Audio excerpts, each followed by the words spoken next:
Alright, well, Austin's here. He's got sweet new facial hair. And it's time for stuff to happen. Everybody's been bugging me non-stop about it. Like I said, there's nobody that wants to see it run more than me. I'm just terrified. Alright, shall we uncover it? Take a good look, see if these rusted. I shouldn't have because I put oil in there. Looks good to me. Well, looks unrusted to me. I don't know about the good with some of those marks down in there. But alright, so real quickly I'm going to pull out the intermediate shaft because for some reason I didn't, but reading more into it, these things like to eat bearings. So I'm going to pull it out and order a new set. Well, I order a new set of bearings. Whether or not they're the right ones is kind of up in the air, so I guess I'll just find out. I covered the workbench in towels so we can lay out per cylinder the rings, and that way we make sure when we gap it on that cylinder it's proper, and it'll stay for that cylinder.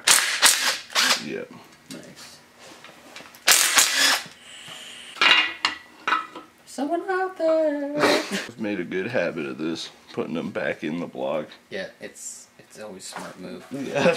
You take a couple days break and you come back having a pain in the ass of like getting the plastic out of these little things right here. So I just opened up the new used pistons I bought, and they look a lot better than the ones I pulled out of that engine, but there's still some concerning things. So that combined the fact that there's some concerning Mike Tyson's in the building. There's some concerning things on the cylinder walls of this engine. Has kind of made me think that maybe I should just bore it out and go bigger. Because I even actually have a set of 20 over piston rings. Because FCP Euro accidentally sent me the wrong ones and told me to keep them because it's not even worth the money to ship them back. So I have 20 over piston rings for this engine, and a 20 over bore is the same bore as a Mark III ABA engine, 83 millimeters. So there's pistons galore. The only problem is that's going to offset what's going on for a good minute, because a new set of pistons is about 550 bucks. I'd have to send it to a shop to have them bore and hone it a lot, and I guess I can't really complain considering the graceful FCPEuro.com sent me pretty much every single thing I need for this build, and that's not coming out of my pocket. That's valid. Cameron sent me my Mega Squirt, so I don't have to buy that either. So maybe I should just accept that I'm going to have to spend this money anyway and send the block to the machine shop and buy new pistons. Dun dun dun. Let me know what you guys think, and I know what you think. I know you're going to say yes, do it. Bigger bore means woo! Man, you don't have any glasses on, you better take your eyes out. Oh, Bigger yeah. bore means more power. First internet. Adam LZ just learned that lesson too, leaving the stock bore and honing it out multiple times and losing a lot of compression. That is exactly what the hell was going on there. Yeah, his compression was like 105 per cylinder. That's really bad. And it was still putting down power. Oh yeah, it was. It was still putting down pretty good power. Oh, don't know if you knew this. Mazworks currently holds 3 world records. The quickest SR20 in the world, the fastest SR20 in the world, and the fastest 4-cylinder on the planet is an SR20 DET right now. Really? Yep. How fast is it? Like drag racing fast? Is that the reference? 6.5 at 200 and... What the hell? Is it an SR20? Or is it a little SR24? I don't think it's actually... It might be a 22, 23 at the very most, but it is a Mazworks billet block, which I'm pretty sure, honestly, is... I think it's a 2-liter still. I think it's actually a 2-liter still. That but is it's a billet insane. block, so it's nutty. So correct me in the comments, internet, but look into it. So yeah, at any rate, if you guys want to see this get done faster, as per usual, you can check out the t-shirts I have available right now. The Curse Custom shirts. There's only about 10 days left. You can buy them. And I was like, they're only $19.99, and this one guy pointed out that $19.99 is a lot for a shirt, and it is a lot more than I usually sell my shirts for. But just know, at $20, I'm still making less than $7 profit per shirt sold. So, put that in perspective. When I used to have shirts that I'd sell for like 12 or 13 bucks, I didn't make any money off of those. I was just happy that people were wearing shirts I designed. But, yeah, so we sell some shirts. I'll start talking to machine shops, I guess, and I guess we're going 20 over. I should have them hot tank it too.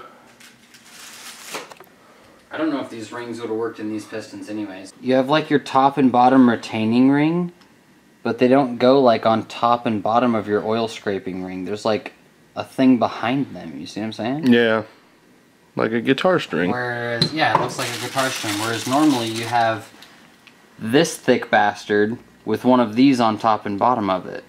And I don't know if that gap is enough for that. I don't know if they would actually fit in there. Huh. That looks weird. Dude, this engine is just... it's all around. It's just weird. It's been giving you some weirdness. Nobody makes those pistons. Nobody stocks those pistons. Apparently nobody uses the correct piston rings for this engine. This thing has just been kind of a pain. And honestly, boring it out would make things a whole lot simpler. I don't know. I hear a lot of engines don't really respond much to a 20 thousandths over change. In terms of power, in terms of power and shit. SRs apparently respond quite a bit, but hopefully you get quite a bit of fucking gains out of 20 thousandths over. I mean, that's a half a millimeter larger pistons and shit. And if you keep the exact same compression ratio and shit, you won't even need additional tuning or anything. You'll just... Right, well, and if nothing else, it'll be the same. The proper compression that it should have. Because Chris, if you're watching this, Chris is like, oh, it was fine. I had oil in it. When I took it out of his car and drained it, there was 1.5 quarts of oil in it. Don't think it's a coincidence, all those scraping marks on the cylinder walls. Christopher. Valid. Christopher. But it is what it is. He sold it to me for really cheap, so I can't complain too much. I just like to give Chris shit. It's a nice build start. Yeah, it is. Yeah. Well, where's the DeWalt light? Let's get some. Bam! Get some nice focus in there. There you go. There's the nice scraped up. Does everybody else on the internet know this engine specifically? I don't know if it's just a Volkswagen thing, but the flywheel goes on after the clutch and the pressure plate. Like, what the f... Yeah, it actually is a Volkswagen thing. It's weird. I'm going to talk to Pat, see what he knows about pistons in these. Start posting stuff on VW Vortex. Because you can't just assume either that, like, those ones from the other 2-liter engine that you were talking about, the ABF, yeah, that they're going to work, because like there's different skirt lengths and shit like that too that you have to worry about how far it's going to come down. Because I mean, you could have a longer skirt length, and with the same stroke, it could chop one of your oil squirters right off. Right. I mean, yeah. Yeah. Yeah. There's other things. There is an oil squirter delete kit for this engine that. See, it's cool, and I'm sure it's for a reason like that, but also seems kind of counterintuitive to not have oil squirting. It was kind of a fancy thing that wasn't on a lot of things. Right, and then just kind of put in, and it did work efficiently-ish, but like they also have oil squirter delete kits for SRs, so. Yeah, yeah. A lot of people commonly, I mean, you just have to plug the holes, basically. That's all you gotta do. Just to maintain oil pressure. Yeah, well, I guess I'll start posting questions and finding people who know what they're doing. Does anyone want a chipped, speaking of things, really unrelated actually, does anyone want a chipped and socketed Honda P06 ECU? $100. Send me a message. Get another CB7 Accord? If I plan on it, but I'm just gonna do Honda. And everyone's like, well, I mean, you can chrome tune it. And I was like, yeah, but chrome tuning, you have to take the chip out after you tune it. And he's like, well, here's an interface that allows you to plug it straight in. And I'm like, okay, well, I mean, I already have the ECU, fair enough, but that interface is like another $80, and I don't have Chrome, so I have to pay for that. But I do have. What did Honda cost? It's like $400. So you would technically be saving money, even getting the right. shit. I mean, but Honda is like Mega Squirt basically, right. and it's extremely universal. You can use it for any application. And I could get rid of the car and pull the Honda back out and sell it for almost as much as I paid for it because people love them. So I'm not worried about that. We'll get to it at some other point down the road. For now, let's worry about the Rabbit.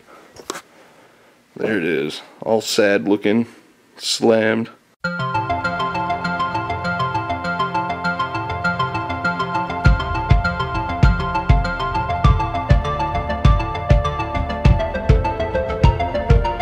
Austin hasn't seen the Cressida yet, so Jake brought it over.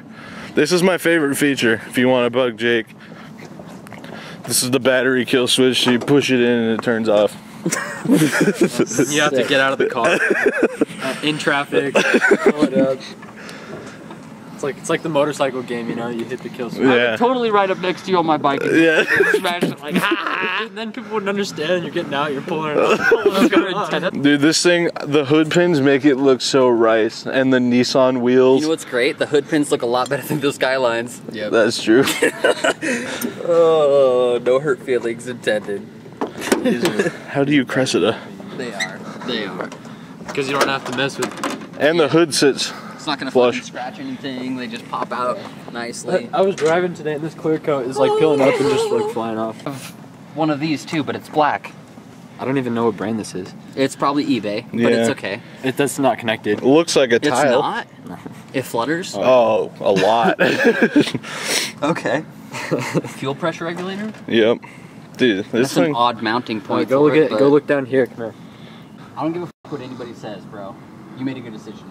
No, I know it. You would think the world ended because he got rid of that Skyline. Dude, everybody lost my buddy it. was freaking out really. Yeah, no, that's the other thing too, is people thought that thing was so great, but it was really rough. Did Through you that see car the paint on that? personally and looked at a lot of It was shit, rough. and it was rough. Yeah. Dude. First It was thing we rough. noticed that was like off the hook was that rag in the intercooler. Yeah. No, and being Cameron's hands is probably the best thing for it, Yeah, because no, he's going to. He's already got like factory Nissan wheels on it, which actually look good. Somebody spotted him not that long ago. Good. He's already, I believe, fixed the power steering. Yeah. Yeah. And Yeah, he's on top of it. He's a super cool dude, and he's gonna do what needs to be he's done got to a that huge car. shop, so. Yeah, but a lot of people are like, well, the Skyline, you can say whatever, and it could be a valuable trade, but the Cressida's ugly. And I was like, all right, let me draw the line. Before I knew this was standalone, single turbo, caged, with all this stuff done to it, Jake said 1JZ Cressida, and I said trade it. Cressidas are dope. Yeah, well, with this But do you see this? Yeah, dude, Cressidas. Do you, that too. Do you, Party foul. see all of it? Okay. Zamboni. For the homies, okay? Rest in peace, Skyline. 1JZ crew right there.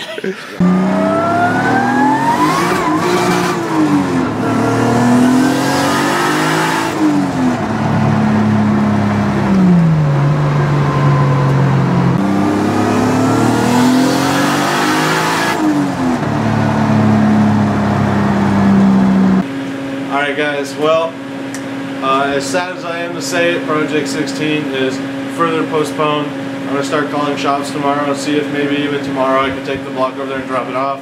I was going to start ordering the stuff for the Volvo, but seeing as this needs attention and needs more money first, I'm going to do that. Paying for the block and stuff shouldn't be a problem, but I'm going to have to save money for a little bit to get pistons, because the cheapest ones I can find for 20 over that aren't just stock AV8 pistons are about 600 bucks for a set. So if you guys want to support it, help it happen faster, get yourself the Curse Custom shirt. I'll put it right here. They're $19.99 at teespring.com/cursecustom. Or you can get a hoodie, which is $28.99, $29.99, I can't remember. Not bad for a hoodie. They're good quality shirts, and I'm pretty proud of the design. If you can't afford, you can't quite swing that, check out patreon.com/bcautos. If everyone who watches this video pledged $1, I'd have enough to get it done within, the end of the month. So thank you guys very much for watching. I hope you enjoyed regardless. Sorry we can't get it done sooner, but do it once, do it right, So it's going to be good. It's going to be worth the wait. And make sure you subscribe to see everything else we're doing. I'm going to go out and check out what happened with Death Taxi, see how bad the bullet hole. Wow. See how bad the bullet holes are up close, see if it went through the engine, and I think we're cutting it up this weekend. So, we got some good stuff coming your way. Make sure to stick around. Follow me on Instagram, add me on Snapchat at BigB1011. Submit your entries for car of the video to chrisriverhelp@gmail.com, and we will see you guys in the next video. Peace out.